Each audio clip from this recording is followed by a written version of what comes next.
Zach Meisel alongside Paul Hoynes here, cleveland.com, at the winter meetings in Nashville. Hoynes, how many times have you gotten lost in the Gaylord Opryland Resort and Convention Center? We were figuring it out last night. I've been here 7 times and I've gotten lost like 7 times 7, like 49 times.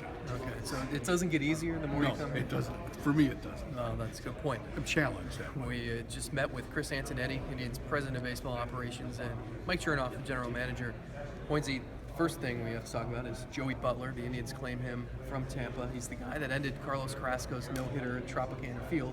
Now he'll be Carlos Carrasco's teammate. That's right. I asked the Indians if they had to get Carlos's permission to make the deal, but they said no. So, but Butler's pretty good hitter. Was up and down a lot with Tampa Bay last year, and I think he's going to help them. I think they're looking for outfield pieces, and he's another one on the pile right now. And this is just, you add him to Shane Robinson, Collin, Cowgill, Michael Choice, guys that throw enough of these guys at the wall and maybe 1 or 2 of them stick.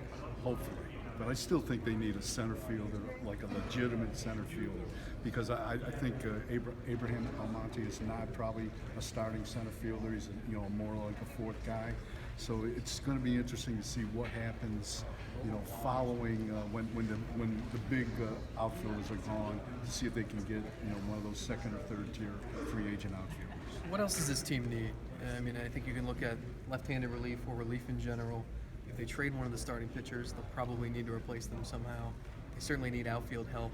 You could argue that third base needs some help. They could use a first baseman or a DH. I mean, there are a lot of holes. So what do you think they address?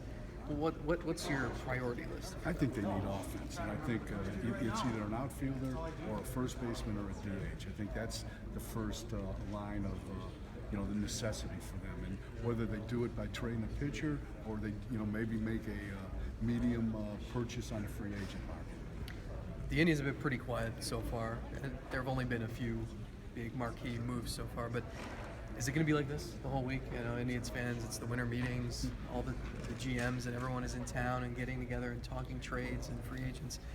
But should Indians fans kind of put the brakes on and realize that there probably isn't going to be any fireworks this week? Yeah, this might be as good as it gets with Joey Butler. You got to tap the brakes here and see what happens. Usually, in my experience, they either make the trades before the meetings or after the meetings. So I would look for the Indians. This kind of be a slow developing market for them, and they'll make if a significant move comes, it'll be in late December or January.